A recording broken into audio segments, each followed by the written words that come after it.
Well, good evening. I know that not everyone watching this debate will necessarily agree with what I have to say, but I'm an Aussie and live over here in America, and they tell me I have an accent, and so it doesn't matter what I say. Some people tell me, we just like you here saying it. So I hope you enjoy me saying it anyway. Well, the debate topic is this: is creation a viable model of origins in today's modern scientific era? You know, when this was first announced on the internet, there are lots of statements like this one from the Richard Dawkins Foundation: scientists should not debate creationists, period. And this one from one of the Discovery.com websites: should scientists debate creationists? You know, right here I believe there's a gross misrepresentation in our culture.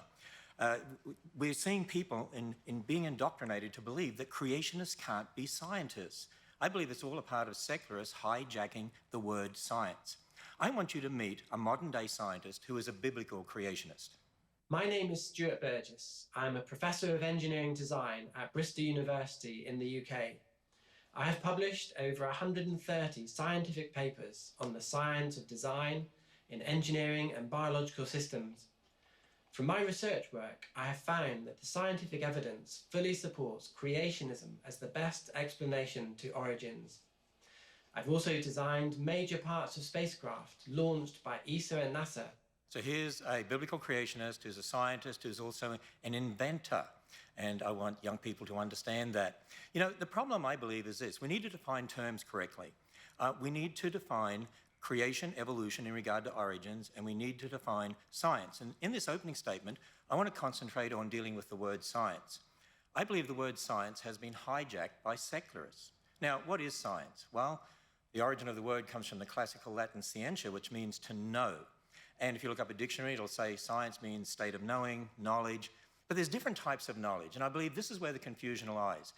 There's experimental or observational science, as we call it. That's using the scientific method: observation, measurement, experiment, testing. That's what produces our technology: computers, spacecraft, jet planes, smoke detectors, looking at DNA, antibiotics, medicines and vaccines. You see, all scientists, whether creationists or evolutionists, actually have the same observational or experimental science. And it doesn't matter whether you're a creationist or an evolutionist, you can be a great scientist. For instance, here's an atheist who is a great scientist: Craig Venter, one of the first researchers to sequence the human genome. Or Dr. Raymond Damadian. He is a man who invented the MRI scanner and revolutionized medicine. He's a biblical creationist. But I want us to also understand molecules to man evolution belief has nothing to do with developing technology. You see, when we're talking about origins, we're talking about the past. We're talking about our origins. We weren't there. You can't observe that, whether it's molecules to man evolution or whether it's a creation account. When you're talking about the past, we like to call that origins or historical science, knowledge concerning the past. Here at the Creation Museum, we make no apology about the fact that our origins or historical science actually is based upon the biblical account of origins.